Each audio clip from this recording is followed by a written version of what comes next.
Independent School District is now in order. It is 6 p.m. on January 18, 2024. A quorum is present with all board members present except Cindy Martinez. This meeting has been duly called, and the notice of this meeting has been posted in accordance with Texas Open Meetings Act, Texas Government Code, Chapter 558. Mr. Ritchie, would you please lead us in prayer? If you would bow with me, please. Dear Lord, thank you for all the people in this room, all the young people in this room, all their parents, all their grandparents, the board, the leaders, just so many people that care about the young people and the Lamesa Independent School District community.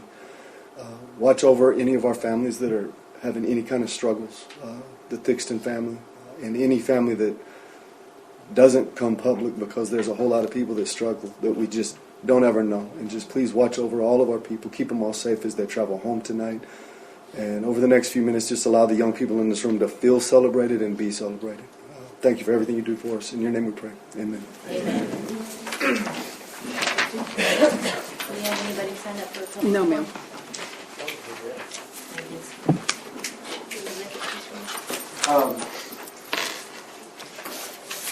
Mr. President, board members, tonight we're honoring our fall athletic honors. And as y'all can tell, we've got a whole bunch of people to honor. And I'm excited to see a lot of wonderful young people behind me. We'll start with, I think I'll start with Coach Torres, because I know she's probably the most nervous. And after that, I'm just going to let you roll. We can go from Coach Torres to Coach McCall to Coach Lucio. Where'd you go, Lucio? And then we can end with Coach Hernandez. And parents, the way that we'll do it is Coach Torres will call volleyball and tell them their honors, and then we'll get a picture of volleyball. And then we'll do them in that order. But at the end, I'd like to get a picture of all the teams, all together. And then once that's over, parents, kids, coaches, y'all are welcome to go home. Okay? So it's going to be short, it's going to be painless, but it's going to be awesome to get to hear your kids' names and have them honored here tonight. So, without any further ado, Coach Torres, kick us off. Hello, board members, Mr. Ritchie, Central Office Principals. If you don't know me, my name is Sky Torres. I'm head of volleyball. Tonight, I'm here to represent 4 of our athletes. These 4 represent our program pretty well. I'm sure you've heard their name on the radio, you've heard their name on the emails, or you've seen them in the emails. 2 are graduating in May, but 2 are returning. 2 are captains, and 2 that are returning are really good, valuable players to be looking at next year. So I'm anticipating a great season again. First up, we have Reagan Darrington. Come on up, Reagan. She was our middle block outside hitter, and then this year I used her as defense. She grew to be a wonderful, fast person to pass back there. I've seen her play varsity all 4 years, and this year was probably one of the best, so I'm glad that I was able to coach her. I'm sad she's leaving, though. We still got triple jump, so. She will be leaving in May, but she did really good this year. If you've seen her block, she was blocking. If you see her hitting, it progressed very well. So I'm happy that she was part of our volleyball program. Next up, we have Zoe Cifuentes. Sorry.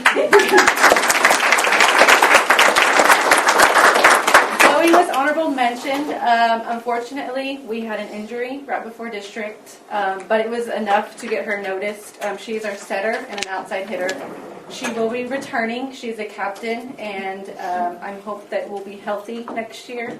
And she'll be the beast that she is. If you saw her hit, she hit like she swung in softball. It was hard. It was very, very hard. And her setting was amazing. So because of her hitters, her hitters were hitting because of her setting. So next up, we have Avery Crinton.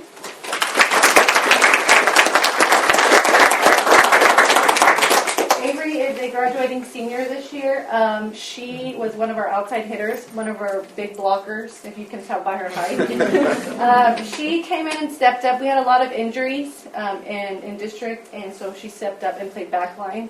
On the varsity level, you have to be a specialist to play backline, and she's never really played, so she didn't complain. She took the challenge, and she just went with it. So I'm very proud of her. She came out of her shell this year without her sister, Chloe, and I'm glad that she was able to recognize this year. So. And then last we have Nelly Dominguez. Nelly is going to be a returning senior next year. She was our setter. When we had an injury with Nelly, we played a 5-1, which means Nelly sat all the way around to our hitters. I don't think we've ever done that with her, and so she stepped up to the challenge as well, and she did good. So I'm very happy with these four. These four represent our volleyball program very well. Congratulations. Let's get a picture of you four and coach. So parents, if you want to get up and get a picture of you volleyball kids, you can pose right here. Sure, somebody wants to do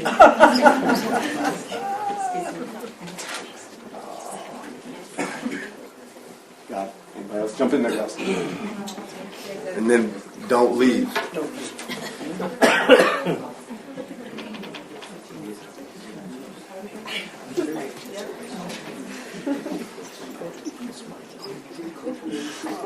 Perfect. Great job, ladies. Great job.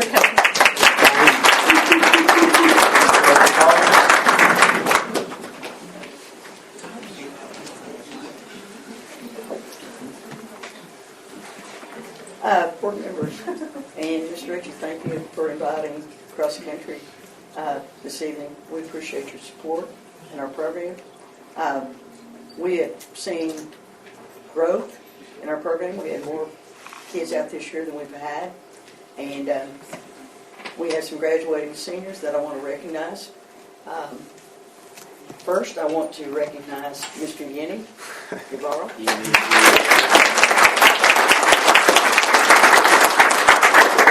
Yenny is a 4-year letterman, and I've seen so much growth in Yenny during his time in high school. You know, boys run 3 miles in the races, and his times have consistently gone down each year in high school, and we're so proud of him. One major accomplishment Yenny had during his sophomore year, he qualified to go to our regional. And that's huge because to qualify for regional, they run at May Simmons Park, and if you've ever been to May Simmons, it's killer, isn't it, Yenny? I also want to recognize Savannah Marino.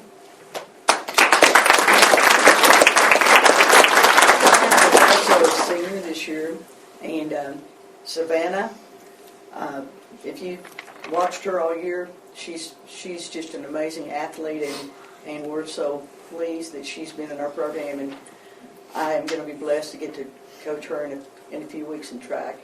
You know, she is just a very talented runner as well. And then I have 2 underclassmen that I want to recognize this evening. Miss Celeste Cortez.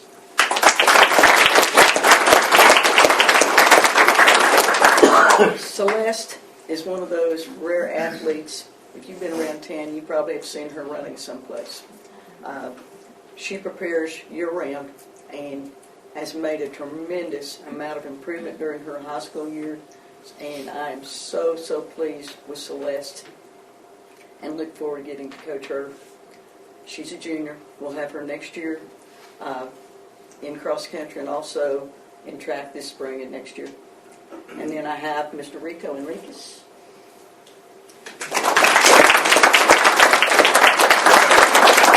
Rico is a sophomore, and he and his family do a lot of races off season. And, you know, he had a goal of getting under 20 this year, under 20 minutes for 3 miles, and he was at about 20.05. He got really close, and I am so pleased with Rico, and look forward to having him another year, another 2 years. All right? Thanks again for your support of our program and our young athletes. Thank you.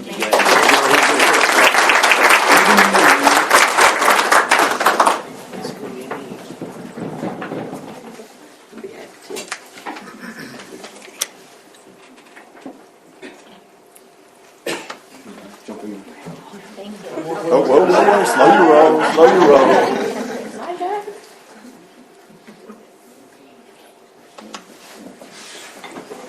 All right, Coach Lucio.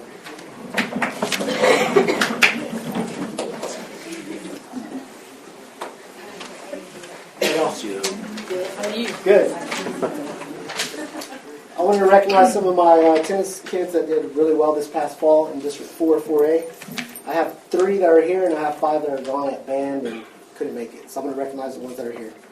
First, I have Liz Segovia. She was recognized for her academic All-State. She was honorable mention for her academic All-State this year. She's my senior. I'm going to lose her. She was district champ last year, so we're going for district again this year at fall. That's Liz Segovia. Also have Jocelyn Gonzalez here.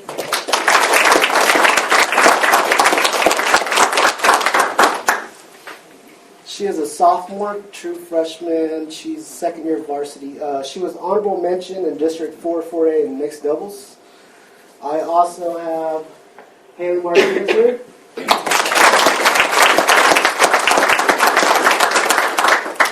She is also another senior that I'm going to lose this year, which I'm going to miss both of these seniors here. She was second team all-district in girls singles, District 4, 4A. The people that are not here is Raider Smith. He was academic all-state player. And also Max Trevino, honorable mention, academic all-state. Also have Christian Guzman, second team boys doubles, District 4, 4A all-district. Chewy Morello, second team boys doubles, all district, and Raider Smith, honorable mention, all district. So Great job. that's about it. Good job. We play Saturday, so come support us. We have two games on Saturday, so they're here. So you say 4-4-8. So fall is we move up to 4A. It's team tennis because we don't have team tennis in 3A. So in the spring we jump back down to 3A. Yes, sir. Ready for a picture? Yeah.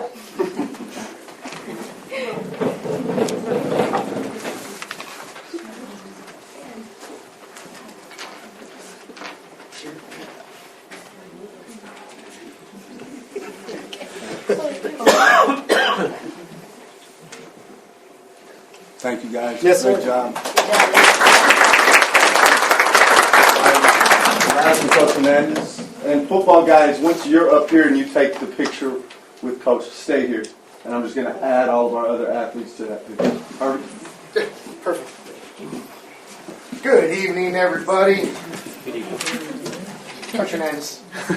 It's my honor, my privilege to get to present these young men that played ball for us this year and gave it their all.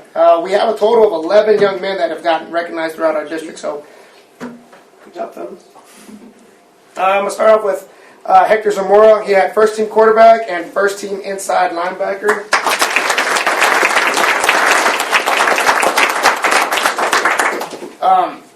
As y'all know, I really don't coach football. I'm our strength and conditioning coach, but these guys I can attest to, they work their tails off. Hector's one of our captains, a great kid, for the most part. But no, I love his attitude, I love his effort. Next, I don't think he's here. Pedro got first team safety and second team fullback. Peter, don't know where he's at. We got next, Big Noah.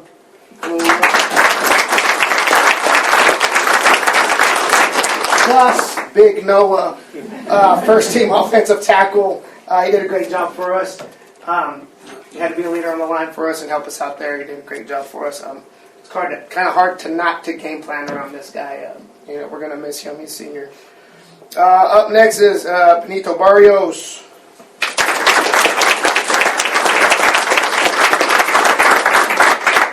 Benny got first team fullback, all district. I don't know if y'all saw the last couple of our games, but that man was toting the rock for us down the field, and had not been for a little injury, I think we would have been all right. But he came back from Millshoe, playing probably hurt, but he played his tail off for us, and he's going to be returning as well as Hector to our football team. He did a great job this year, and that's why he got first team fullback. Up next is Elijah Maldonado.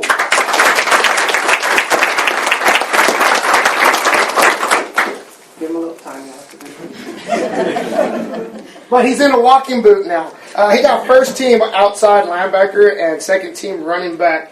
Again, Elijah's the senior. He worked his tail off for us. Had he not, I think we beat Yoshu if he doesn't get hurt, because then they can't key in on anything. But they, it is what it is. Senior, gonna miss this kid. He just worked his tail off for us. I love that kid. Up next, James Morales.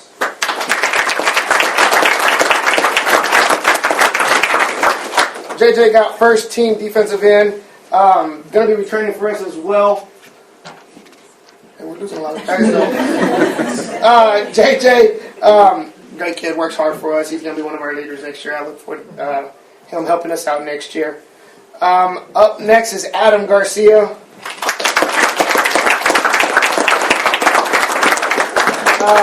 Adam got a second team wide receiver. Oh, little Adam. Adam's done really well for us. He's been working hard. He's returning as well, so we'll be looking for him in his leadership role hopefully next year and whatever we got going on. He's been working hard in the weight room most days. But he's grown a lot, and I can't wait to see what he does next year for us. Up next, Aiden Marley-Ho.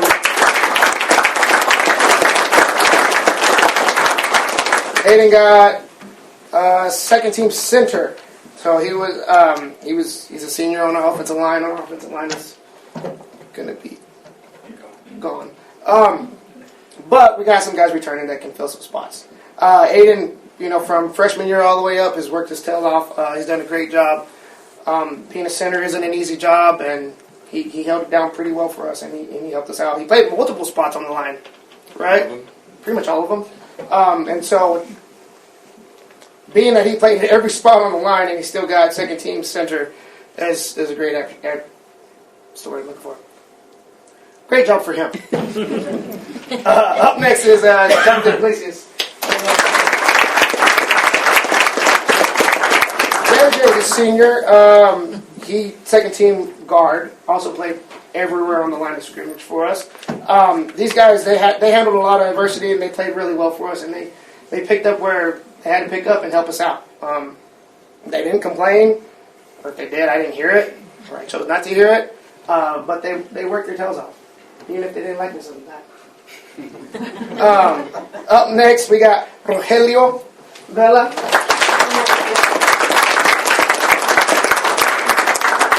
Roro got second team offensive tackle and honorable mention punter. Roro was our sleeper punter. One day I saw him punting at practice, and he just goofing off, and I was like, "Hey, look at him." That wasn't me. And it wasn't like midway through district, I think, is when he started playing for us, and he got honorable mention punter.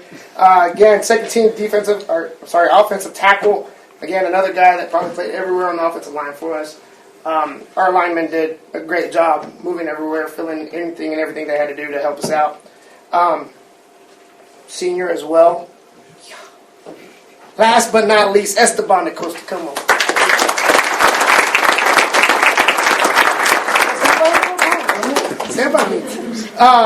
Esteban got second team outside linebacker. He came along right where we needed him to. He came up, had some great hits for us, some great defensive stops. They were sleeping on my guy right here. He come around the corner.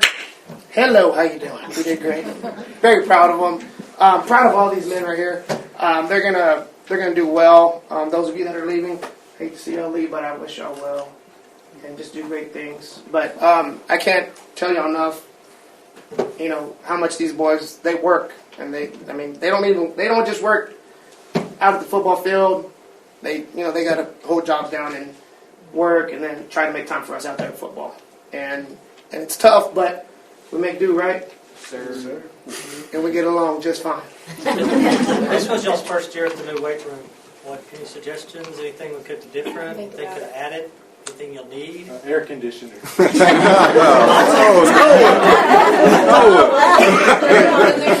Mirrors. Do what? Mirrors. You ain't need no mirrors. There is AC in there, and there's a big bay door that we can open up. Y'all don't turn it on? You want to turn them on? Now jump up here and let's get a picture, guys. again, footballers, y'all stay here after your parents get a picture of just y'all. Y'all stay here and we're going to fill in everybody else. That's in the other way. We're going to work. Right here, am I looking in the middle? Just look in the middle. JJ, unlock your phone.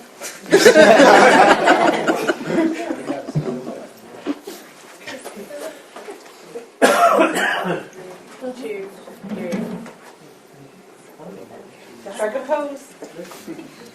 Legs down? No. Okay. Oh, you're doing it.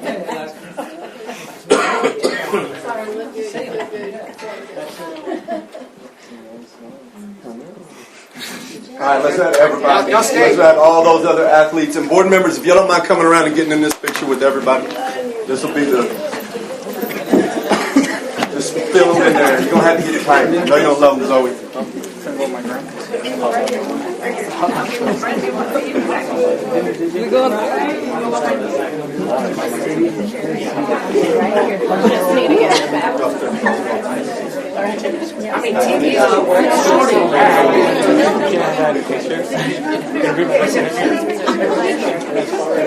I got Ernest.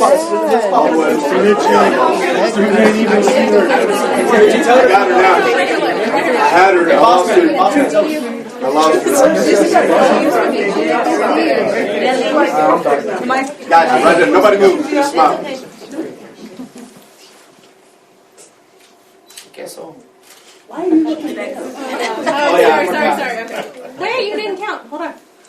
Okay. 1, 2, 3. I'm trying to get that surprise moment. Thank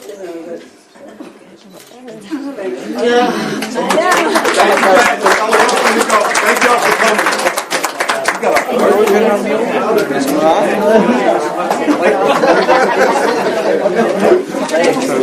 Thank y'all so much. Good to see you. Good to see you. Good to see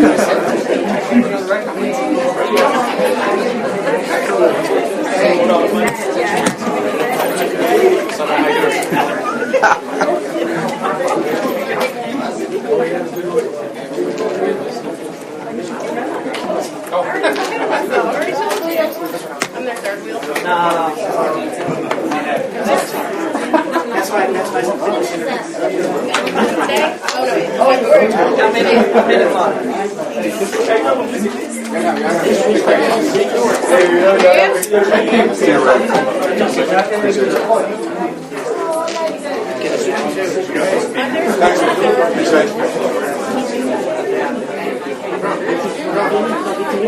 We miss it together. And the whole bunch of girls like last time. Thanks, coaches. There's only one day.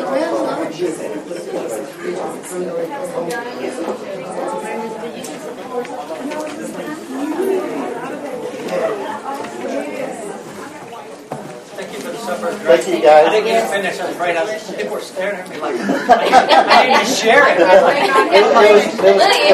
It looked really good. I already told her my don't throw the picture. Awesome. All right, I'll see y'all. I didn't Bye.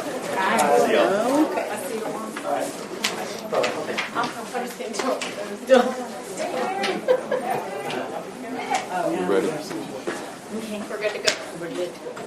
overcome. I have a suggestion. Something like that, you could almost host a special board meeting like in a high school cafeteria. Oh, yeah, it's gonna do. Relocate. I have a suggestion with the Valentine's Day thing. I'm just kidding. What was your suggestion? Kidding. Don't Go listen ahead. to her. Don't listen to me. Can we change the date to the 7th? I didn't set that. That's that man right there. We can't church and eat at the same time? Valentine's Day thing. I had to be his third wheel. How dare you? Just kidding. Okay, go. Don't say your name. Okay, go ahead. Okay. Sorry.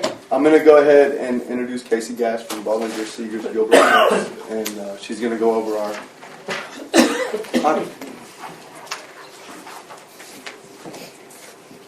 Good evening, everyone. Good evening. Back again. So I was Casey Gass, and I was the audit partner in charge of your 22-23 financial audit. You had some turnover this year. in the business office, and we do have some things that we're going to kind of discuss over that. Like I said, it could be a lot worse, but yeah, just a few things. But we did come out middle of October. We still were able to accomplish the audit in about 3 days, which, even for a district your size, we were still able to provide that kind of efficient audit, even though there were some hiccups along the way on, obviously it had changed hands multiple times, and so just kind of finding some of that information. But we do believe that your day-to-day operations were still intact, so there weren't the concerns that anything was like just completely missed or, completely unaware of any of those items. With that said, the district did receive the unmodified opinion, or the clean audit opinion, which is the best that you can get. And really what that means in this bound audit report, all of the information is free of any material misstatements and can be relied upon by any outside parties. Kind of the little hiccup we got, we did not do any findings in the audit report, meaning material weakness or significant deficiency, but we do have some comment items, meaning for this side, when we do kind of a comment letter, TEA still will receive the letter with our comments in it, but it's not necessarily public information.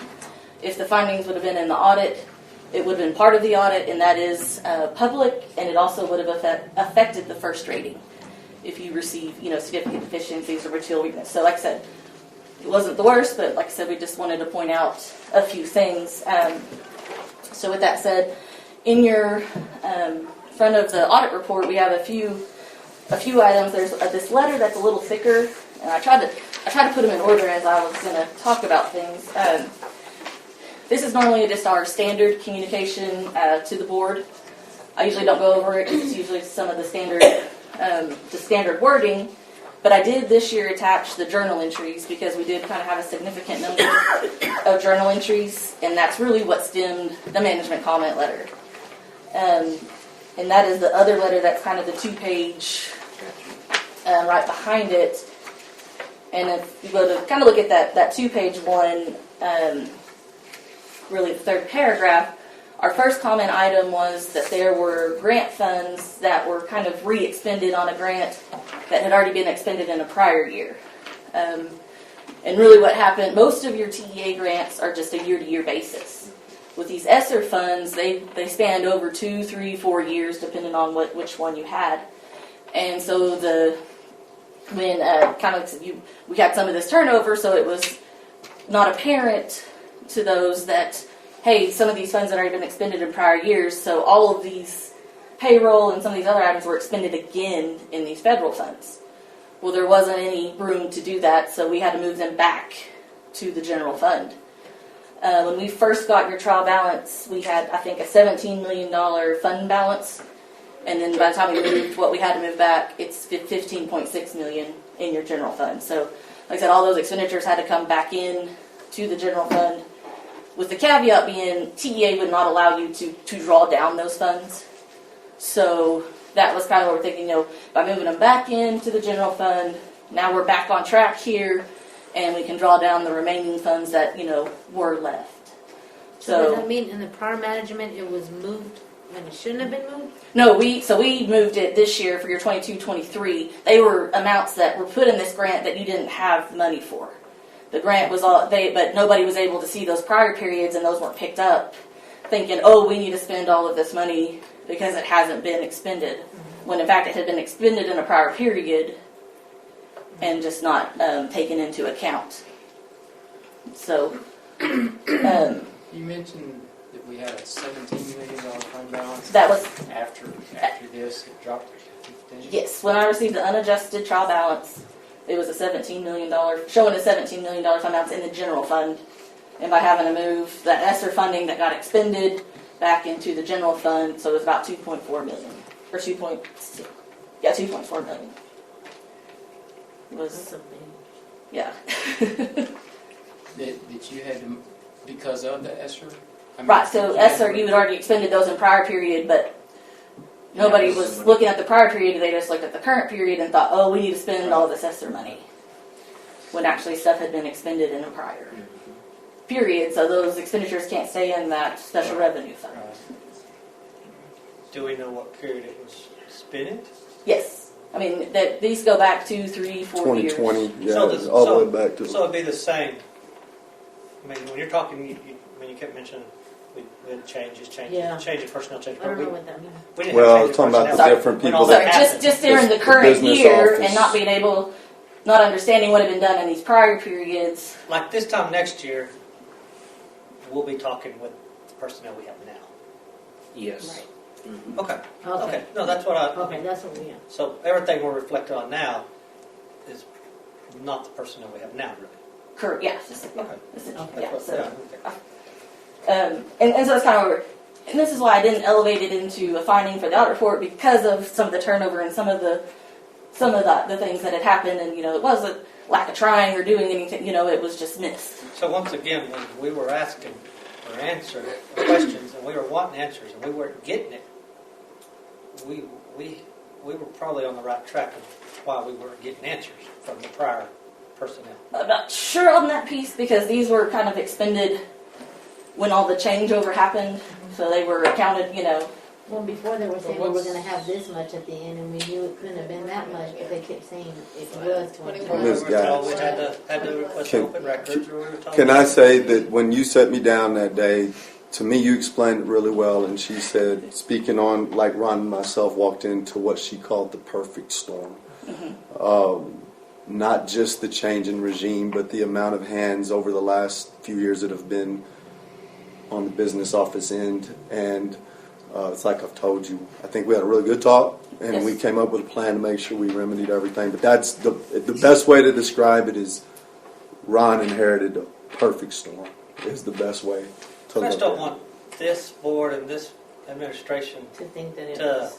to be accused of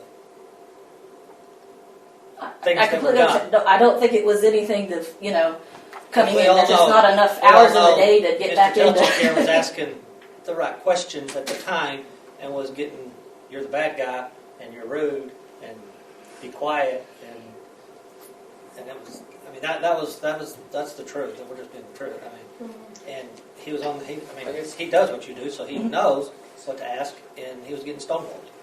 So it's all coming out. Is the grant funds that you refer to in the management letter, I mean, was it just ESSER, or was it? There were Some few of the and other some of the others. And I may be asking a question. I realize that you do a lot of audits. And they all Well, and that's why I we get kind that. of provided some of the entries, and I can point to the bigger one. Like I said, the bigger ones were ESSER, but you can see we did touch several of the funds and just kind of moved, but they weren't near the significant dollars where those ESSER funds were. So entry 12 and entry 13, I think were the big, the bigger amounts.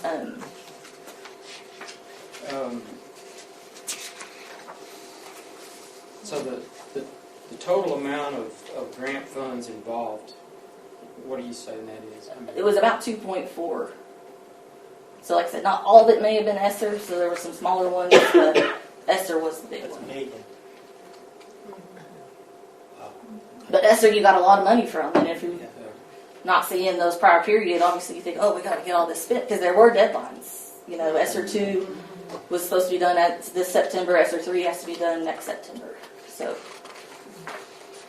But it's all in line now. correct? it's in line now, 100%, and and so that's what, So yeah, so if you were to gone out to TV's website and tried to draw down more, it wouldn't have allowed you to do that. So there is, there was that safeguard somewhat, so we didn't go get money that we have to pay back. We don't, just we had these expenditures now that had to come back in the general fund. And I will say you something that's pretty uncanny is, when I was asking, we had kind of found this and I was asking Ron, I was like, what do you think your fund balance is? I mean, and he was spot on with the 15.6 million. And I'm like, that's pretty crazy, because when you gave me a trial balance, it was at 17 million. So, like I said, it wasn't that he didn't know where but it was just kind of uncanny that. That entry that was made by me because of the ESSER funds, and it was done. It wasn't reported to the board only because it was 12th hour. We're supposed to have help from the Region Center, and they never showed or never called me back to provide the additional help. And so I was in a rush to do that, and that was also part of the issue. We talked a little bit Yeah, about yeah. that. That's also part of the issue, trying to get things done. Yeah, that perfect storm, and you got to come in and get the audit done. Because I know whenever I first came on the board, and I was pushing for a number. Whenever I got on in May, and I was pushing for a number for August to where we could know where we were at. We were asked to approve, gosh, what was it? $4 million budget adjustment or amendment. I remember that from last And I was asking for those numbers, and I was being told there's no way for me to give you those numbers. It was at that time that I went back down to my office after this board meeting, and I projected out to this year, to 2023, and I'm within 50,000 of that fund balance. Yeah, and that's I mean, I knew where we were going to Yeah. end up. Yeah. She couldn't tell me, or didn't want to tell me that. Is bottom line is what it was. But I guess my question is, have you noticed, in years past, especially with this extra money, have you noticed any issues with drawdowns and with? Not to our knowledge. ESSER, we've tested it as a major program for the single audit. I think, this was the third year or even the second year in a row, at least the second year in a row. Because I'm going to tell you that extra money, from what I've seen, heard, talked to, has been a train wreck here ever since the get-go. Nobody knew anything about that extra money except for one individual.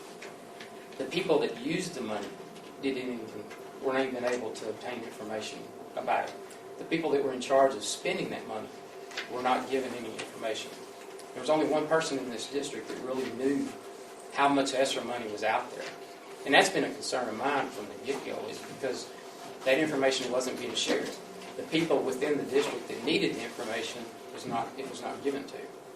And so, to me, that just adds fuel to the statement that it was, basically the perfect storm. Because whenever you've got, full well, whenever you only got one person that knows about something and nobody else knows, then you're setting yourself up for something like this to happen.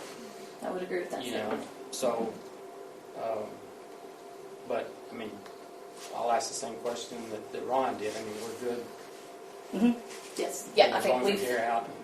Yeah, we went and sat down. I think with the ESSER saying, here's what's left for ESSER 3 to expend, and I think y'all have a plan in place. Absolutely. Had already had a plan in place to finish it out by this next September, if not earlier. And a plan in place to make sure that we're not having the same conversation over again. And that, to me, is the most important thing. And we got that day.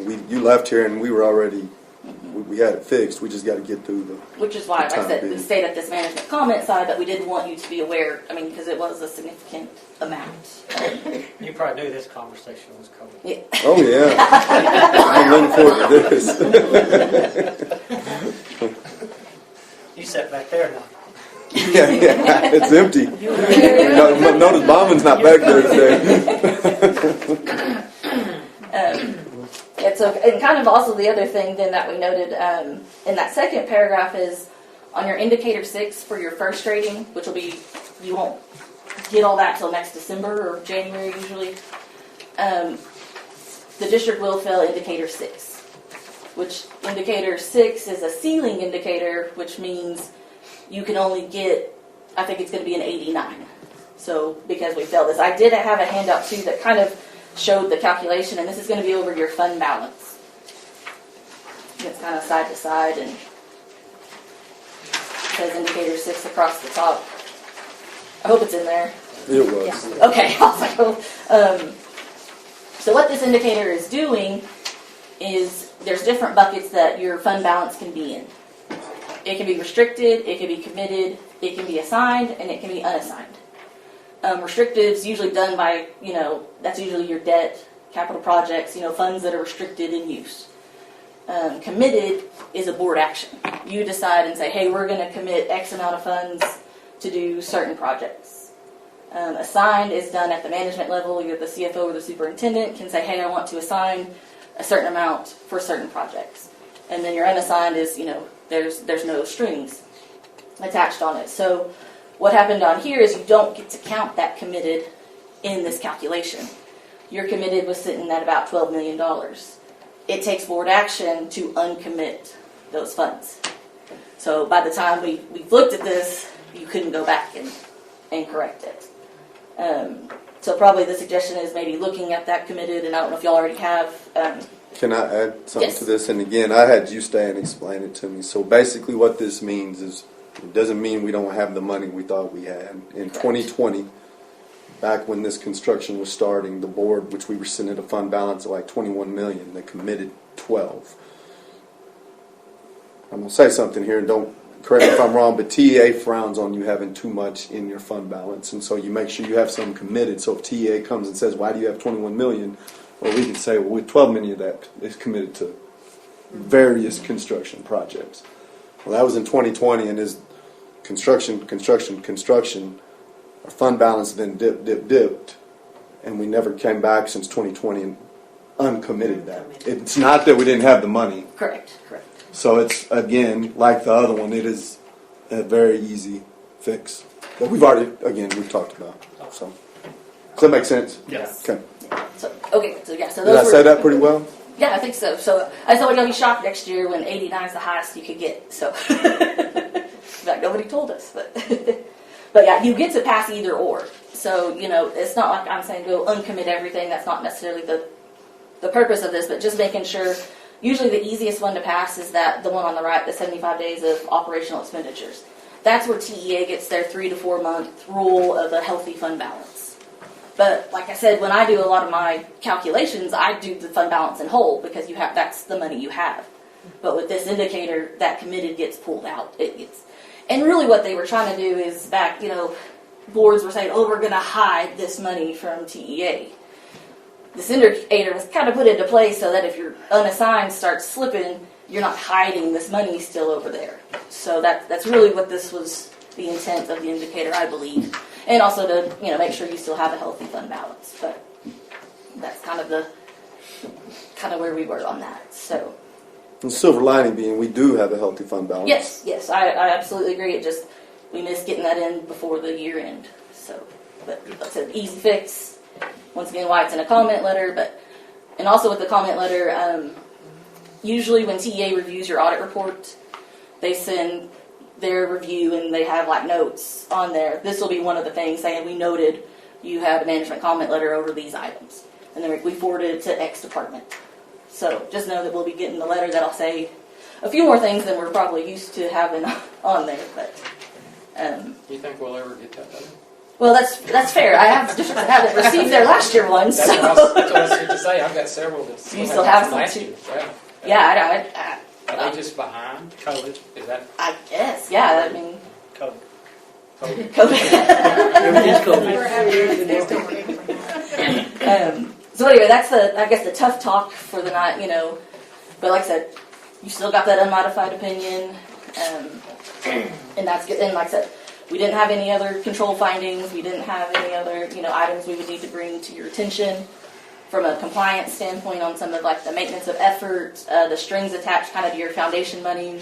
You have to spend certain percentages with your G&T, special ed, ESL, those type of programs. We didn't have any concern there either. So all that was good. Just these two little things that, like I said, I wanted you to be aware and bring to your attention. She came in, that bombing comes in. After all that. that's all that time? She had it planned. She's been sitting out there listening the whole time.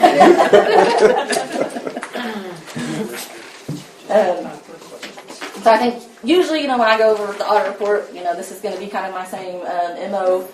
I don't go over every page. I like to hit some of the highlights, but I did provide, like I said, another handout. It kind of gives you a 3-year look. So, a governmental audit report, it's not comparative. And so when you're talking about numbers and we're trying to, discuss things, I think it's a more meaningful analysis if we can have, data. We have the 3 years here to kind of, you really see trends and what's happening or what, future happening, those type items. So like I said, I'll kind of just hit the highlights even on this schedule. But at the very top is your cash and cash equivalents, and that is broken down by fund. We had about $16.3 million in cash in the current year. For the general fund, debt service had about $534,000. Capital projects had $211,000, but that was already spent.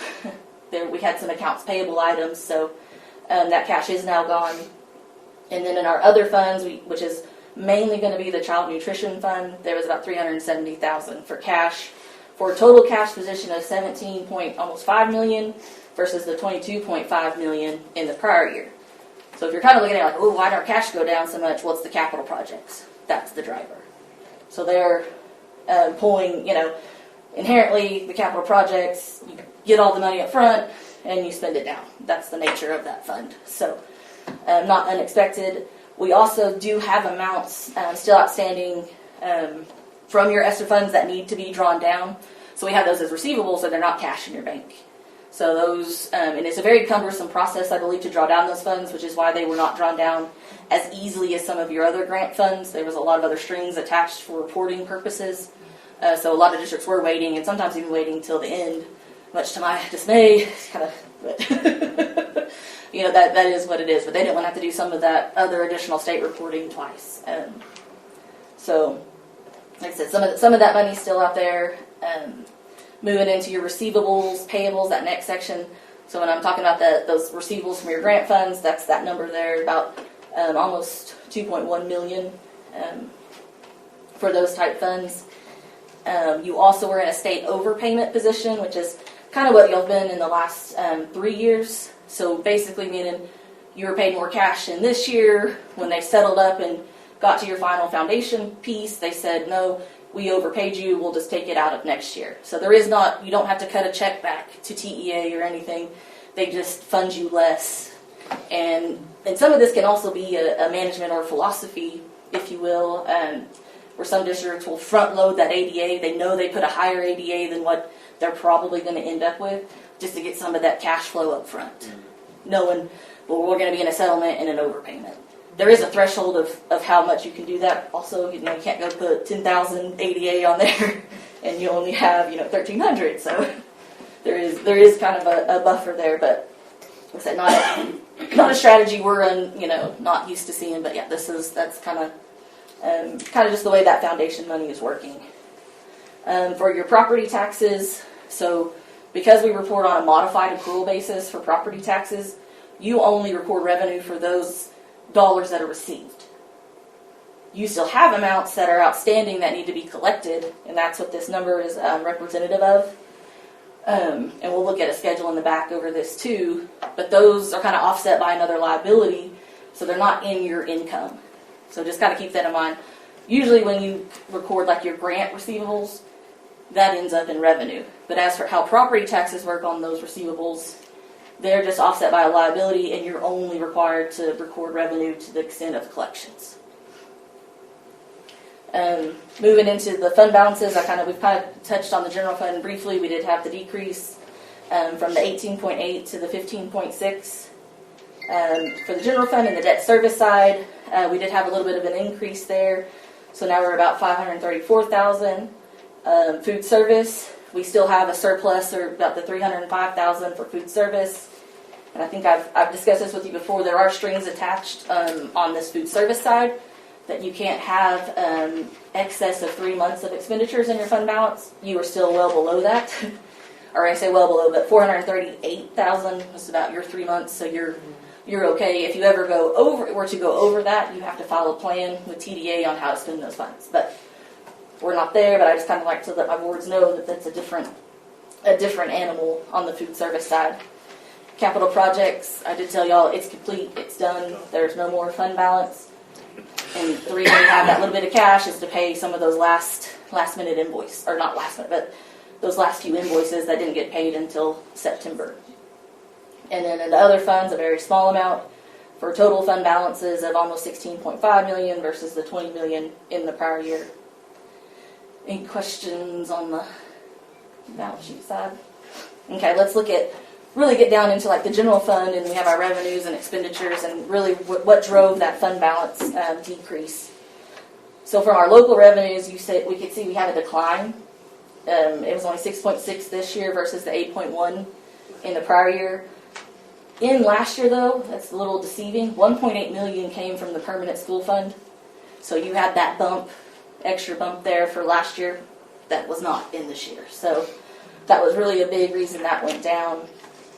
You also did, even though we had better interest rates, we kind of had even an increase in property values. We did have to decrease the M&O tax rate. So not a lot of change from some of those local sources. Really the big driver was the 1.8 permanent fund received last year. From a state standpoint, we're still looking pretty comparable. ADA is down again, so that's kind of on a 3-year, looking at the 3-year trend, your ADA is down. And then you also, when property values increase or your property tax collections increase, that also pushes that state foundation piece down as well. But like I said, it's still, with some of we also have some on behalf pieces that are in this revenue, so that's kind of why it still looks a little bit comparable, but your state foundation money is down. The next line item there is your federal revenues.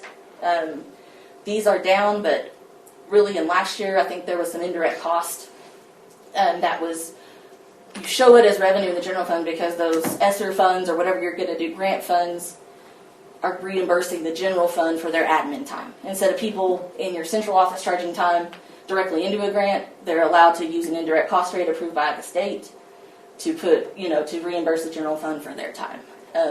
So that was utilized on some of those bigger dollars of the ESSER fund in the prior year, and now, those weren't used this year. So really that's just your SHARs or your Medicaid payments that are in the federal revenue piece this year. So that gives us total revenues of almost 7 million versus the 21.8 million in the prior year. If we move down into the expenditure side, we did have a decrease in what we call our instructional cost here, with some of that being, we utilized a little more ESSER funding for payroll. So you're going to see that shift back, probably into the general fund this next year. And then also we were able to pay some more from Title I as well. So those kind of two programs, so we were able to shift some of that cost out of our general fund, but I think Title I is probably going to stay the same, but like I said, the ESSERs are pretty much winding down. And from your general admin and even like maintenance and operations, there were a few more projects done in the current year. Not a lot, but you did see a little bit of an increase. I think there was some small roof and parking lot repairs, and then we also did, I think, some IT, like servers and switches in the current year. On the debt service standpoint, this isn't talking about your bonds. This is kind of what we call a finance purchase. So you had some assets that you were basically, purchasing to buy or financing to purchase them at the end, and so all of those payments were completed in the current year. So unless you enter into another one of those agreements, those will all be zero next year. From a capital expenditure standpoint, last year we did have a big piece that we paid from the general fund to kind of complete some of those capital project fund items that we had. We moved a lot of that back into the general fund, which we did not do as much this year. So that's kind of why you see that variance kind of come down there. And like I said, most of those projects are for the most part wound down and completed. Oh, thank you. Talking too much. From the other payments, those are pretty comparable. And then the transfers out. So we also, on top of having some expenditures in the general fund, we also transferred money out to just, clear out the capital project fund to give a little more funding from that standpoint. Like I said, capital project complete, done. That's the last that'll transfer out there. So that gave us total expenditures and other resources of 22.9 million versus the 25, almost 0.5 million in the prior year. So that was, that 2.8 million, that's basically what we had to pull out of our general fund to bail the capital projects fund out. Correct. Yeah. So, okay. Yeah, but those remaining expenditures that were over there, the funding was basically gone. Yes, so there was. That was basically another Yep. 3 million that we had to pull out of out of the general fund. Correct. Getting everything finished. Mhm. So there's our loss of the 3.2 million. Once again, if you're looking down at months of fund balance reserves, we're still at 7.9. Like I said, that committed number is in my fund balance. I do the total fund balance, so like I said, still a healthy fund balance, but we have gone down those 3 years as we've done these, y'all done some major projects over the last several years. Yeah. So. I was asking Mr. Ritchie this today. Am I correct in assuming we had 3 separate bond issues, right? Yes. 18, 19, and 20. Yes. And those total bonds, about 27 million. Does that sound? I have it in the back if Yeah. we want to look at that. I pulled it out of your notes. Yeah, that's what it would. Yeah, it would be those. But you put in a lot more than that for I assets. think that's the. And I think if you look at that table at the bottom that says capitalization, you've got 71 million of fixed assets and only 21 million of debt, with the majority of those fixed assets coming in the last 3 years. So, but where did that had to come from somewhere? It came from general. So I'm guessing, a $27 million bond, we've probably spent low to mid 30s. Yeah, Would not more. I'd say 30. Yeah. I was I'm saying 34 to 35 was about what was ended up spent. 34 to 35 Yeah, is where I I would think agree it, with that, yeah, so. it fell.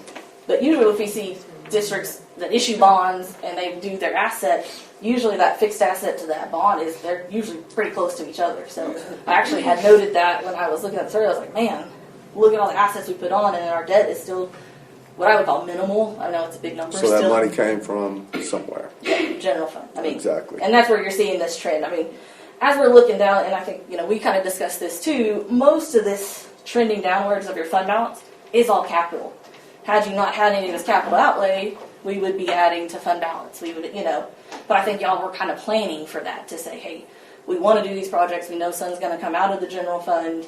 I think we were planning for it. I think it just got out of hand. I think you're right. I think so. And there was not a lot Correct. of Yeah. clarification. That kind of got out of hand. So But now it's back in hand. we're back in line. So like I said, from an operational standpoint, this isn't a red flag or anything concerning, even as us to auditors, that we know that all, we had some heavy capital outlay. So, and I think you said it too, like a couple years ago we were at 21 or so. It was Yes. a pretty... What'd you think of our awning? Do you like that? For shades that you drove around to go Oh see. yeah, we did physically observed. Good job, Bob. Well, when they were looking through our stuff, she told me she kept seeing these things come up, and she said we had to go see what y'all spent all that money on. So we took a tour of the district and went to around see all our shades. during lunchtime. But I haven't figured that one out yet. The gates is what I was wondering what cost. the what? The gates. Yeah. Amazing what that cost. Well, and COVID didn't do you any favors. Oh, absolutely. Cost. Cost of everything shot up. But like I said, we're seeing the trend down, and so now I think it's time, To trend the other way. Yeah, but fund balances are usually cyclical in nature anyway. You're building up to do certain projects, then you come down, and because we don't ever want to be seen as hoarding taxpayer money. We're not a for-profit company. We're not trying to sit and pull all this stuff back and not do any expenditures, but we're trying to be good stewards of their money. Make the best decisions. And really not just their money. The state's looking at you, the federal pieces, you have a lot of strings attached. And yet you can't go out and just say, oh, well, we need more money, let's go charge them more over here. You don't have that luxury. So it's really, the state gets to tell you what property tax to set. The state gets to tell you what your values are. So, and you just have to try to maximize those dollars the best you can. So we're okay. We're like with the education bill and all that stuff going on in Austin. As long as that plays out, we're okay. The We'll see. legislature's not helping us. Yeah, I was like, let's... We're in better shape than other districts. Oh yeah, some other absolutely. Yeah, And we do hope there's something changes, but Yes. we can still go the way we're going. We just have to be very conscious of our Yes. spending. Like I said, kind of going down there, those were some stuff I pulled from the summary of finance. Also has your M&O and INS value. Those are not the same because you still have some 313 agreements out, which means those were limited on the M&O side but got to full tax on the INS side. But as those come to maturity at around the 10 years, you can see your INS rate has kind of pulled down.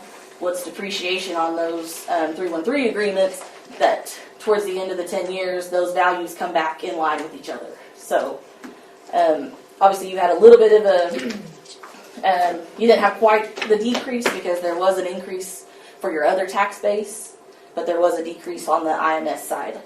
And that kind of leads into that next section of your debt service. The debt service revenues are pretty, that includes local and state, are pretty flat, pretty comparable. You know, you had a little, I think you pulled the rate down maybe a cent, and then also the property values were down a little bit, but we did get a little bit more state funding from one of those. So with all those pieces, you know, our revenues for debt service were pretty comparable. Debt service payments right in line with amortizations. So we did still have a boost to the debt service of about $259,000. And I think we kind of touched on the capitalization piece, and then I did mention too the single audit that we did look at your ESSER funds in depth a little more, and all that was no issues from that standpoint. Any questions on? It's a lot. Sorry guys, it's a lot of information. I do like to look at just a couple of schedules in the financials. So if you're wondering where you can find that committed number, if you'll look on page 12. So page 12 is really just your balance sheet for your governmental funds. And the general funds, that first column and down at the bottom where we have fund balances, there's the breakout. There's the $12 million, which then only leaves you 3.6 for unassigned. So that's, if anybody asks, that's where you can find that number. One of the other schedules, we had talked about the debt. If we'll flip back to the notes on page 30.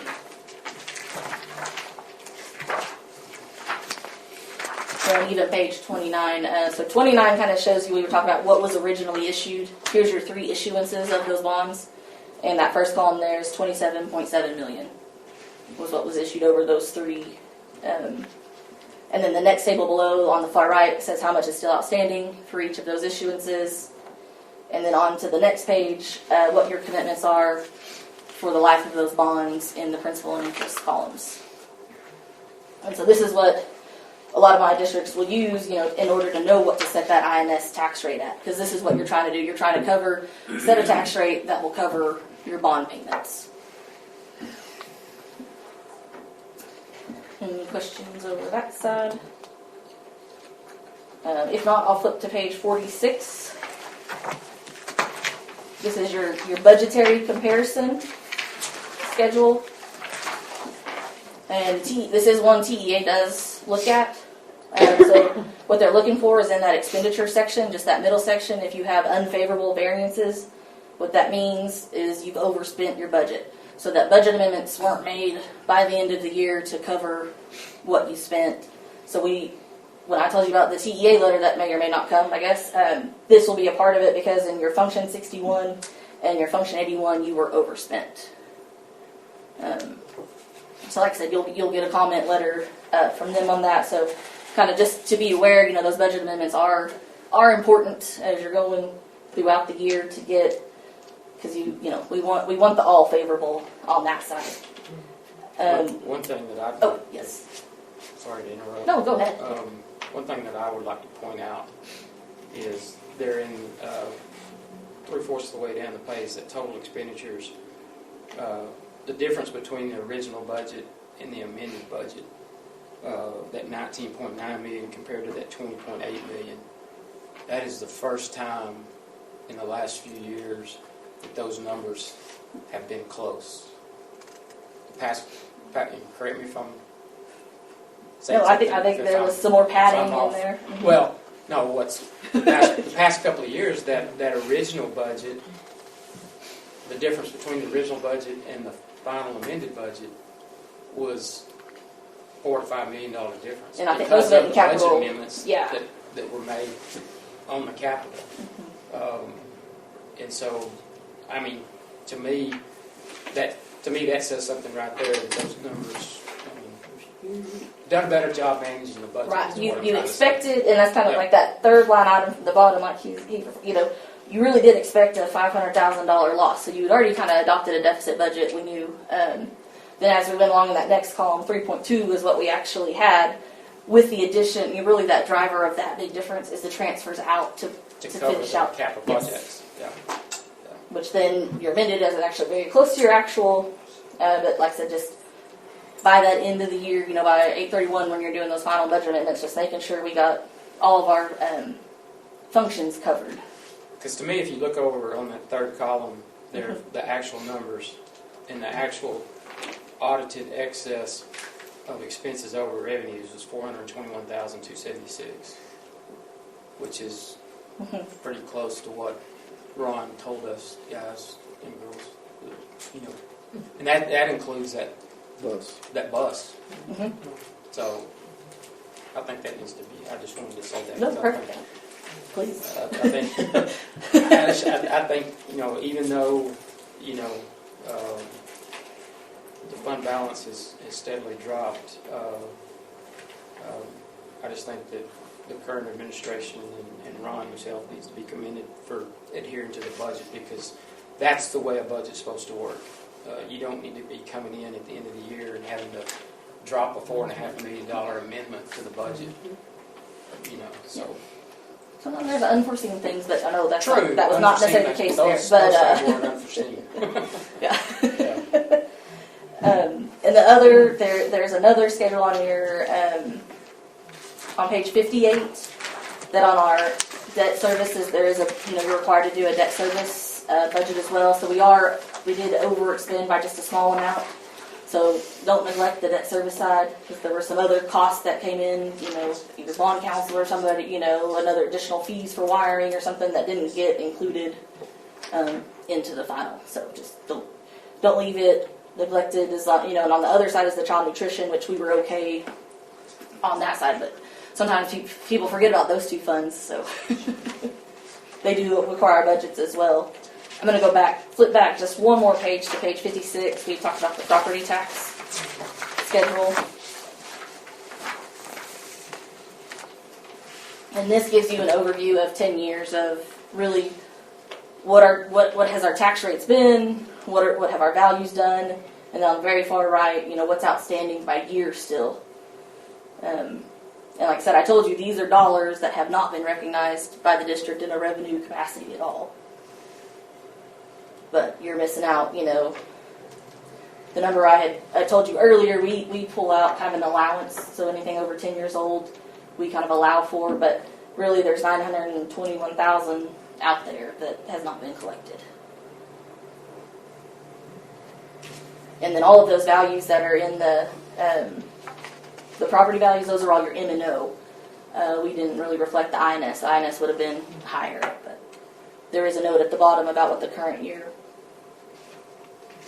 was for that. And then the last schedule I always like to hit is, we talk about the single audit and your federal funds and everything. So on page 67, this gives you an idea of, where are all of our federal dollars coming from.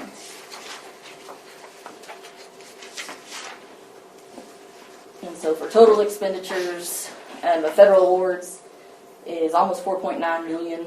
The threshold to have a single audit is $750,000, so we'll roll over that. So,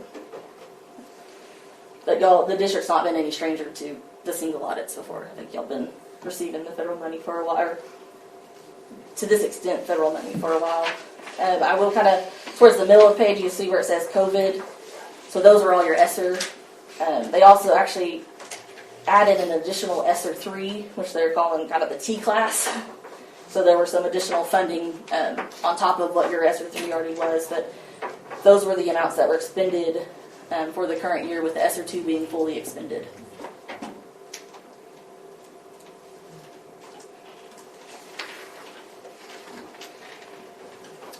And like I said, I can go over any of these pages, for just discussion purposes. But The last handout I have is just the informational one. I think we always, a lot of my boards like this, the benchmark. It was side to side in the front. And keep in mind, this is for 21-22, so it's almost 3 years ago, but this was the information that was available from TEA that I could get. And so it's kind of your district kind of versus, I think, your football district schools, and along with just some surrounding area schools. And kind of just those trends of, where's everybody's ADA, general fund balance, net expenditures in the fund balance, or in the general fund, what their months of fund balance are, expenditures per kid, the tax rates, what their changes in assessed values have been, along with the outstanding debt and the debt per student.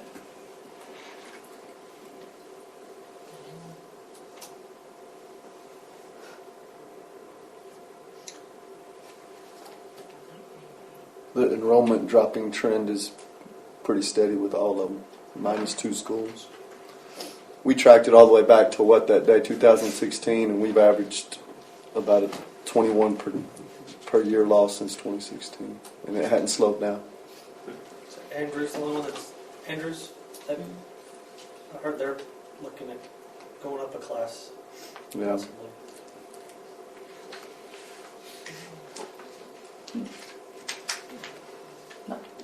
So that was, it's really just for informational purposes. I really appreciate your time. I love the discussion. Thank you.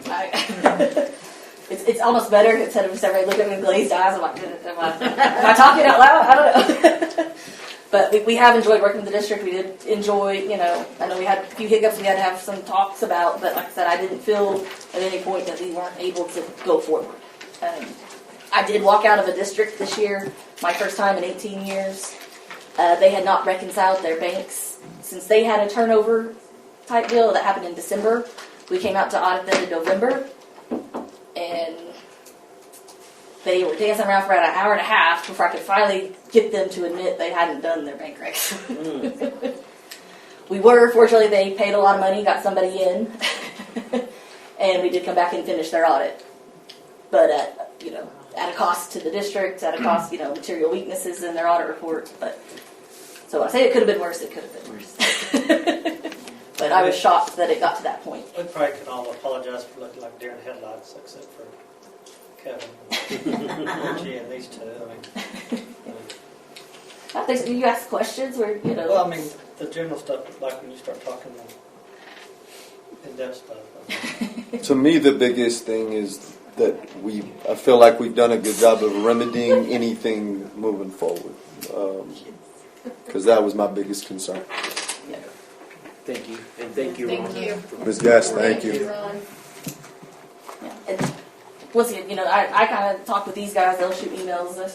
Y'all are also more than welcome if y'all have questions to reach out later, or at any time. I'm not like the lawyers. I don't charge by the phone call or the email. It's included in the audit contract. So, like I said, we're here to help. Thank you. Only one phone call, she said. Did not tell April She hadn't that. even made one. Okay. But yeah, I really appreciate it, guys. Thank you. Thank you, We're ma'am. gonna bump up that. We're going to go ahead and take action. Okay, If you Perfect. would like to leave, you can. Unless you want to stay. Yeah, unless you want to stay for the rest of the day. I've done about 20 of these. I think I'm good this year. Make a motion to approve as presented. Second. All in favor? Aye. Any opposed? Motion carries 6-0. And we'll sign this one. It can be on your. Thank you. Thank you. Be careful. Thank you. Thanks, Casey. Thanks. I think I just had one sheet and you had some, right? Yes, we have. We have one for you and one for us. Hurry, Ernest, hurry.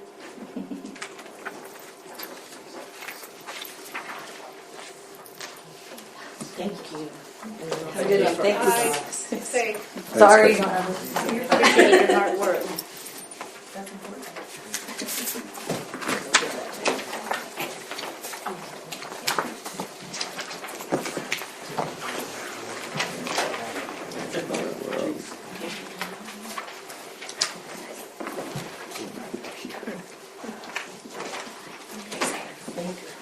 Back to business.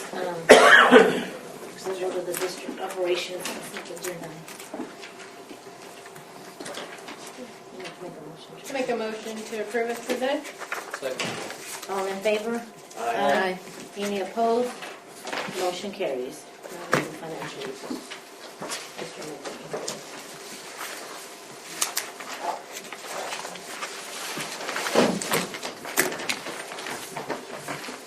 That wore me out. Take a deep breath. I remind myself to breathe through all that process.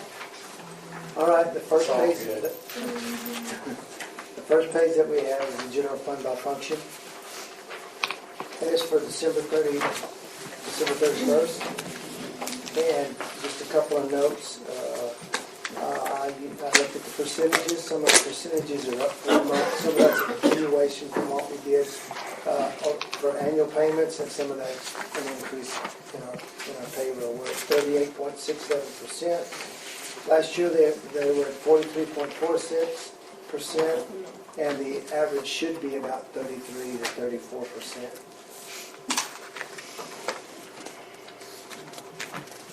Any questions? I'm going to move through this pretty quick. Y'all okay with that? Any questions on that? Next page is the revenue year to date. We're on track with what we should be receiving. And that little encumbered amount, by the way, we see that every now and pop up. It's due to our gym rentals.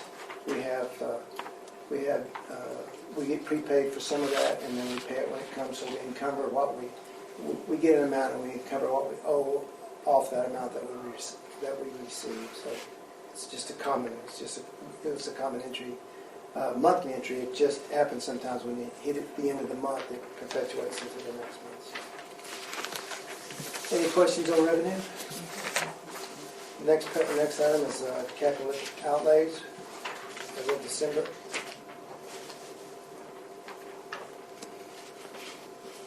I think that there's really nothing unusual there.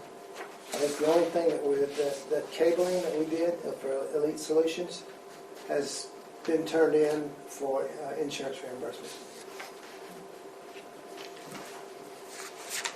Next page is just the monthly capital outlay based on fund. You can see, of course, most of it is always $199. There's a small portion that goes $429.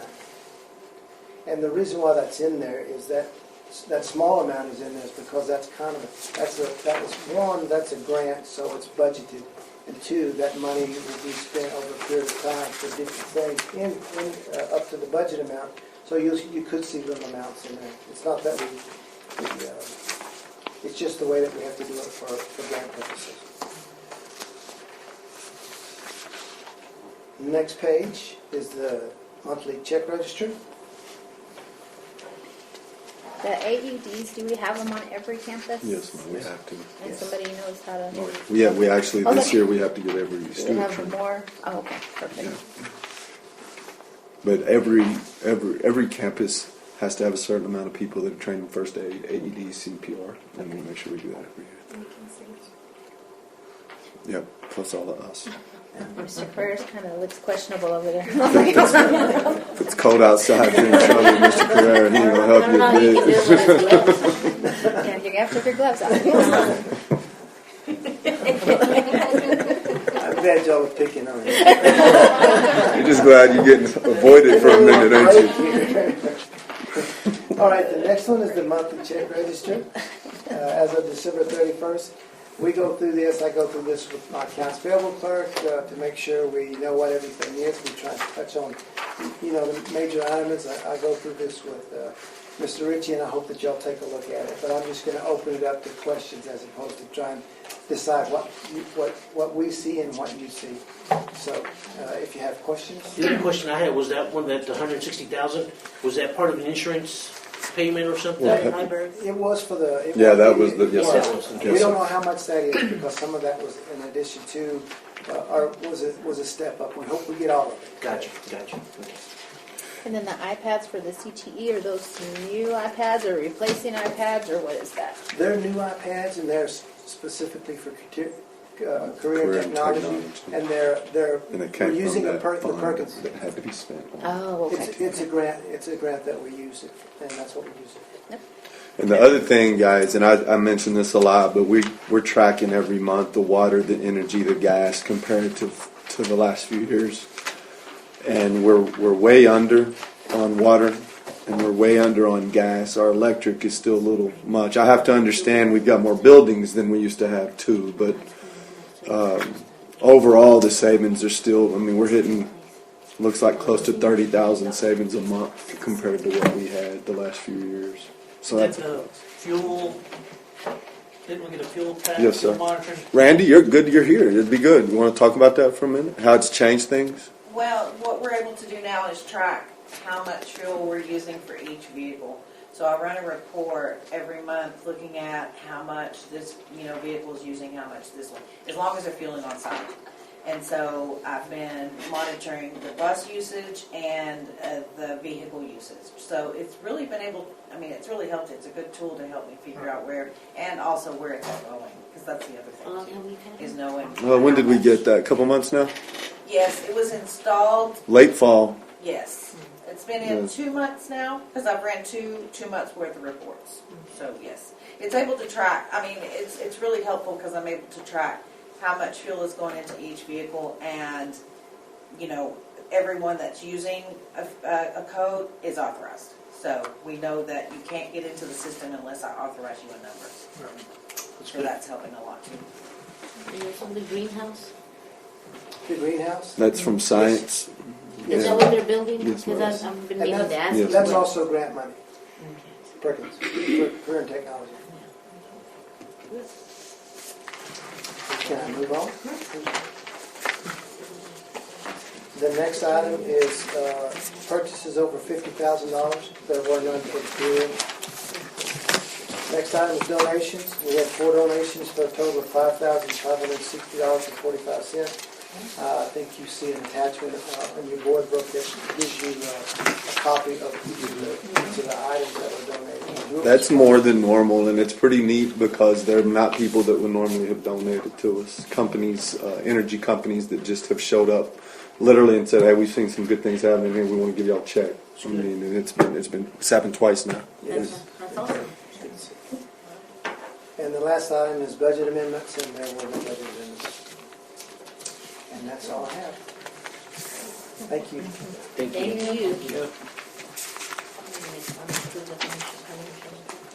Make a motion to approve as presented? Second. All in favor? Aye. Any opposed? Motion carries 6-0. Now we'll go to administrative reports. Yeah, and we kind of changed it this week for board appreciation. I think someone's going to speak. I've got a basket back there that has kind of stuff from everybody, and I kind of wanted them to go through. Who's talking? I'm assuming Jasper. How did I know?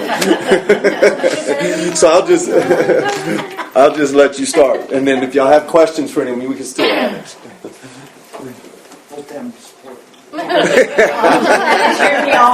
Stand next to hers with the bunny ears. So Lamesa school board members come from all walks of life. Y'all come from different backgrounds, to name a few: accountants, clerks, city employees, police officers, farmers, secretaries, and so on. But you all come together, while you come together from different backgrounds and live different lives, you individually come together as Lamesa School Board with the common goal of helping students grow, learn, and enjoy their educational experiences.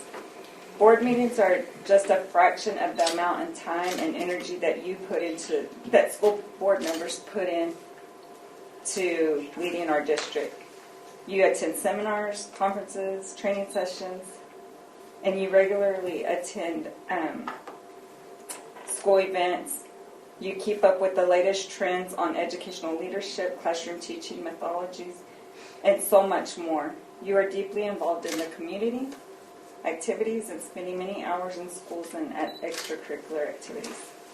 We could go on and on about the work you do behind the scenes to make Lamesa ISD the best school district it can possibly be. And we, Lamesa ISD employees, us and all of our staff, we are proud to be a part of this great TOR family. So thank you for all you do and all your dedication and all the love that you pour into us. We love y'all. Thank you. Thank you all very much. Thank you for what y'all do. Yes. And y'all do. I haven't seen it all, but like Tipton, when was that picture taken? If you haven't looked, it's a neat That's picture. awesome. That picture was taken last Friday. And is it the entire? Who's in that picture? That is all the kids, all the teachers, all That's the awesome. TAs. I That's want awesome. you to take my picture and find my grandson. So that way I'm Talked about where's Waldo, yeah. Yeah, where's Waldo? Me and Clement are not in there, and Dimitri's not in there because Dimitri had to get on the stage to take the picture because me and Clement were like, we're not getting up there. That's all right. We'll drive you in there. Thank you Thank all you. for, Thank you, guys. for all of that. We Appreciate y'all. appreciate it. We appreciate y'all. Thank you very much. Make sure I got everything. Well, now I can say I'm sorry for all the calls. You're the You're the one that got left Yeah. I have something as well for school board appreciation, but I'm going to talk about a few things before I get to that. Enrollment wise, I did want to speak on it because we are up again. South is at 398, North 307, Middle School 337, High School 484, an Academy of 4, and you've had 3 graduate, and we're right, 3 Academy graduates already. So that puts us at 1,530 students today. Wow. And again, guys, we started the year at 1,460 something. So it's been a steady increase. And not just 20 kids per month, but still we're going up. We're going the right direction. Good. What was our snapshot? Oh gosh, that was so long ago. 514-ish something. Yeah, we were well underneath where we needed to be. And that district, we find out our district's February 1st or 2nd, whatever that first Tuesday of February is. And I'm probably going to have Dr. Nelson chime in here today as well as Tipton. But today we did the first ever reunification drill for Lamesa. And, it ties back to the summer school shooting drill. The next step to that is, if it ever happened, where do our kids go? And how do we get them there? And how do we make sure they get to their parents? And these guys did all the planning, but rather than start big, we wanted to start small so we could see how it's going to operate. So we use South, and the reason we use South is because South gets out a little bit early, and so we could do it with South and not disrupt the dismissal for anybody else. And I'm not going to lie, I thought it'd run well because everything we do, we plan out, but it ran better than what I expected. So I'd love for you two guys to talk about it real quick. I may put a timer on y'all. But, Sure. I'll be very quick. But it was really, really important. I want to commend Mr. Tipton and his staff, but I also want to commend our assistant principals. Assistant principals are campus safety coordinators. That's who we designated instead of the principals because they have so much going on instructionally. They have really taken the helm. I called them one time. I was calling Eric Coronado to schedule a meeting to talk about the safety meeting. He said, "We're meeting right now." I was like, "Wow!" Put me on speakerphone. I mean, they really did a great job. I was blown away today. I started and I wrote 2 things we need to do differently. I was observing during the drill, and I had written 2 things we need to do differently. I said, "Greg, don't be that person. Write something positive right now." And so I started writing positive, and honestly, I didn't go back to the bottom and add anything until I thought, what else can I add that we can discuss? And I had 8 strong positives, 2 things we can do differently, ended up at 4. So I'm just excited about the work that everybody did. The AP stepped up, the principal stepped up. Then the kids at South were just marvelous today. I'm going to tell you, they were extraordinary little kids. One little girl told me before it started, she was going to the restroom. She stopped. She says, "When is the safety thing starting?" And I said, "At 2:15." She says, "Oh my God, that's pretty quick. I'm nervous." And I said, "Don't be nervous." And I explained it to her. And her name was Avery. And later, and she looked a little bit relieved when I said, "It's just like a field trip, but your parents are going to pick you from First Baptist." She says, "Oh, okay," and went on in the restroom. And I saw her after the drill, and she was like, "That was cool." So it was really, really neat to see. The teachers who were extremely nervous, we had a staff meeting with them yesterday, and many of them were nervous. And afterwards, they were saying, "Oh, we did it. That was not a problem at all." And so the goal was, like he said, to do it, get away from the stigma of it being something that we need to worry about. Let's just do it. Let's accept where we fail. Let's get better next time. And that's all I really have to say. But great job to everybody who participated. from the kids to Tipton to Mr. Ritchie for having the idea that we could do this, and for your support, because I'm sure you might have gotten some calls about, why are we doing this? I don't want to pick my kid up from over there, those kind of things. But it all worked out great. Mr. Tipton, Sure. say something. Sure. And I'll just echo really what he said. I thought we were all not knowing what to expect, especially the first time doing something. It's like going out for your first practice. And we've got things, obviously, that we're going to try to do better. We took notes, but we were very proactive in the whole thing. We communicated well. We were all jotting down, hey, this looks good. And we would catch little things here and there that you don't think of that we're going to be able to fix and do better, we think. So I was very proud of the APs, Dr. Nelson, and these guys did a great job preparing it, doing a great job communicating to us. So Ms. Clement did a great job running it. And just remember this, if you hear anything like, oh, it was crazy, yeah, there was some craziness to it because you're taking kindergartners on a field trip, and that's what they thought they were going on. They were extremely well behaved. We didn't have any issues with any type of discipline, which is surprising in that atmosphere with those young kids, that they were well behaved. And there was 100 times more good than there was things that need to be fixed. So I even got a picture of all the teachers on the bus riding back. It was awesome. The teachers stayed. They didn't complain. Got on one bus, got all back. But every kid, by the time I could walk around the building once, there were a handful of kids at each station. By the time I could walk around the second time, there was one kid on this side and everybody else was gone. I walked back, parent picked them up, they were gone by, I think it was 3:39 when I texted you. Fast, yeah. And then the teachers got the kids who were aced on the bus, and then the teachers loaded up, and I think I texted him again at 3:59 and said, teachers are gone. He said, wow, that was fast. Last thing, we're going to do an after action review. That's where we will sit down. We're going to first collect information from teachers and others that are involved. What can we do better next time in a Google Doc? When we get all that data, we're going to meet, we're going to go over our stuff, but we're going to do it in a unique way. We're going to plan the next one. He'll tell us when to do it, but we're going to plan the next one. It'll be north or it'll be middle school. And the way we're going to plan it is, what are our goals in order? Once we say what our goals are in order, what do we want to accomplish, then we're going to say, well, what did we see that we need to do better to accomplish that? And that's how we're going to use the negative comments, not in throwing stones at someone, but to say, how do we plan this out better next time based on our goal for the next one? And then when he says go, we'll go. He's ready for us to sit down. I was very impressed, and I walked out because I went to food pantry, and one of the parents looked at me and said, what did she say? She said, hey, I like this, but it's a little chaotic. And I told her, I said, this is the first time we have ever done anything like this. And when someone would ask you, if they would ask me, why are we doing this, we're doing this, hoping we never have to really do it. But if we ever have to really do it, we're all going to be really thankful that we did it. And chaos should be expected, but at the end of the day, if it's chaotic today, that gives us things to fix. But it was amazing. And I'll always tell you when I messed up, that was not chaotic. It was better than any fire drill I've ever seen. So whoever said that is not being fair. Krista over at Lubbock, they did this last year at Lubbock ISD, and she told me the hardest part was when the parents came to pick up the kids, because she said their systems weren't good. And so that was my worry today. We got them to the First Baptist Church probably in 10 minutes. Way faster than I thought. We got them in there, we got them organized, we got them sitting, we got them in classes, we had everything taken care of. I was worried about making sure the right parents got the right kids in an orderly manner, and we got all the kids home. And again, I left there and went to food pantry, and I think I even said it out loud, man, that went fast. And we got all of them home safely. So that was a good thing. And speaking of food pantry, I do think that that's something we start to take for granted because we've been doing it now for 3 to 4 years. Today, Frankie didn't think we would have anybody. How many think we had? Me. Pat, for an hour.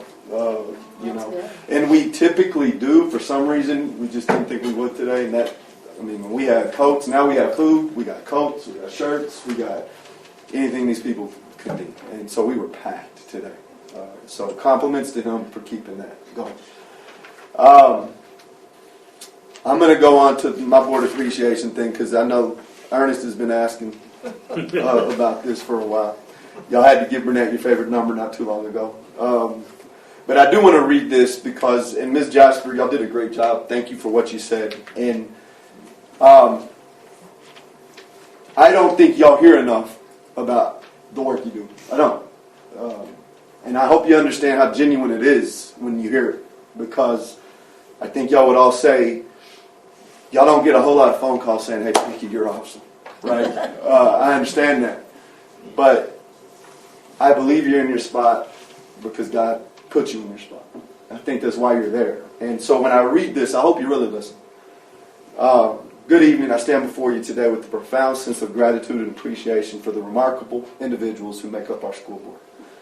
As a first-year superintendent, I've had the privilege of witnessing your unwavering commitment, resilience, and dedication to advocating for the students in our district. And being a part of this journey, I've come to realize that serving on the school board is a demanding task, much like teaching. Because until you've walked in your shoes, just like I tell you, until you've walked in a teacher's shoes, you don't know how hard it is. Until you've walked in a school board member's shoes, you don't know how hard it is. It's challenging to truly comprehend the intricacies and challenges that come with your responsibility. And our school board is different because you guys have faced hard times head on. And you've navigated through all those obstacles and complexities to come out on the other side and be able to make positive change for our district. And in my short time as superintendent, the support and assistance that I've received from you has been invaluable. And I believe together we've orchestrated a 180-degree shift in the culture of our district. And this transformation, though challenging, is this testament to the collaborative spirit and shared vision of y'all, of our staff, our community, of those people back there, of our students, and everybody that I've been blessed to work alongside. Unfortunately, we got a lot of work left to do. I heard Frankie laughing because there exists a long journey ahead of us with a lot of work to be done, but through the unity and passion and shared commitment that we all bring to the table as a true team, I don't believe there's any limit to what we can accomplish. And it's this collective dedication that will propel us forward, ensuring the continued success and well-being of our students. And as we navigate the path ahead, let us remain steadfast in our commitment to collaboration, understanding, and shared goals. Because together, we have the power to shape the future of Lamesa and provide an environment where every student can thrive. Amen to that. So thank you, sincerely thank you, exceptional school board, for your tireless efforts and unwavering dedication. Your work does not go unnoticed. And I hope you understand that it does not go unnoticed. And your impact, guys, will resonate for years to come. So now, I'm so proud of this. When we were at TASB, I saw somebody wearing these, a school board wearing the same things together. I said right then and there, that's what I'm getting y'all. I like that. I think next year's school board. No, you Shirts didn't. like that. I like it. Thank you. Hold it up. I want to see one. Look at the back. Did anybody pick the same number? No. Because I didn't say Mouse's number. I don't know. Did you let anybody know? Do what? What? Basketball? I can wear that tomorrow. Who won? Yeah. I can't remember who won. Oh. I don't remember. Yeah, we're still playing real basketball one-on-one someday, April. I would love for y'all to hold them up. Let me see the back. I love the numbers. Now, wait a minute. What did the numbers Hey, y'all linked forever together. Y'all the same number. You got 17. You know what? It's 7 and 7, 14 there. So y'all are. Thank you, guys. Yeah. I hope you like them, guys. I love them. I love it. 27 is your favorite number. Yes, it is. So next convention we go to, y'all That was got the pep rally. in the Interns are morning. 23. pep rally at 10 o'clock in the morning. All right. Thank you. Yes, we do have a pep rally. Absolutely. No, I got babysit. Where's yours? I don't think I got We're a team of one. 8. You're going to have to get you one of He these. couldn't make a shot. He don't get one. I can make a shot in real I basketball. was so disappointed in him, guys. I'm not even telling y'all. I'm so mad at him the whole time. It was fake basketball. Carnival basketball. But honestly, and there is a pep rally tomorrow at 10 o'clock, and y'all done a great job. I think they look great. So, thank you guys for everything you do. Thank you. Thank you. We appreciate it. Absolutely. You don't want to talk about legislative or anything? There's nothing to talk about, no ma'am. And on construction, the only thing I would say is the weather did affect us in some spots. We had everything dripping, but even with that, we had 1 or 2 pipes bust. And I do think the fire in Baker's office, it was a fire head that busted. And I refuse to believe it didn't have something to do with the cold. But I'm going to compliment our guys. They were on it quick, and we got it all. Are they going to fixed. call another special election? Have you heard? He has not said he's going to. The word is that if he does, it'll be like weeks before the primary votes before he does. So I don't know that he will. So I do not see anything changing for the foreseeable future. His goal is to get the right people elected so that he can get the vouchers. Nothing has changed about his goal. So thank you very much. Thank you. All right, I'm just going to go to action items. First one we have is deliberation and possible action to order a general election for the election of 3 positions, District 1, District 2, District 3, to be held on May 4th, 2024. Make a motion to approve as presented. Second. All in favor? Aye. Any opposed? Motion carries 6-0. Next is deliberation and possible action on a joint election agreement with the City of Lamesa. I make a motion we approve as presented. Second. All in favor? Aye. Any opposed? Motion carries 6-0.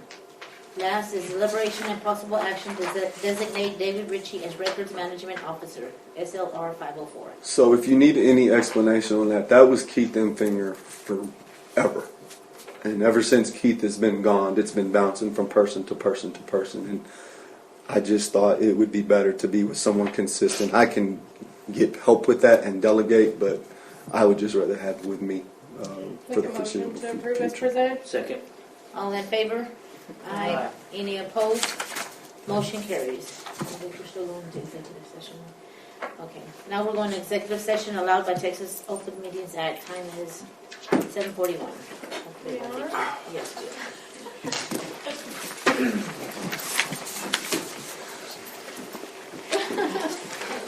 No.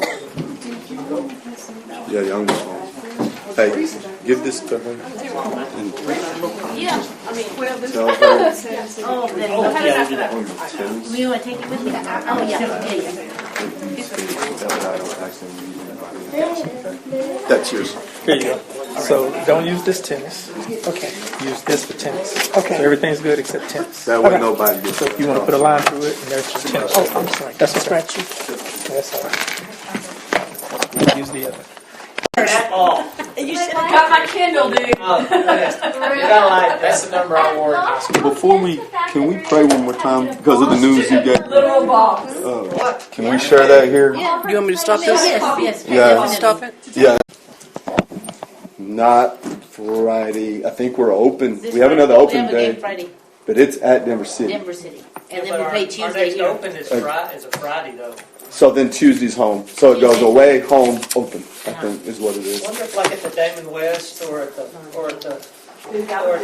home games to pass Those flyers out. Yeah. I'm all for it. We raised 15, 16. Yeah, we raised about $1,500 for the Thigston family, which is good. Maybe the Damon one. Damon West will not be good. Be a good night. Yeah. Okay, the time now is 8:10. We're coming back to closed session. There being no further business to come before the board, this meeting is adjourned.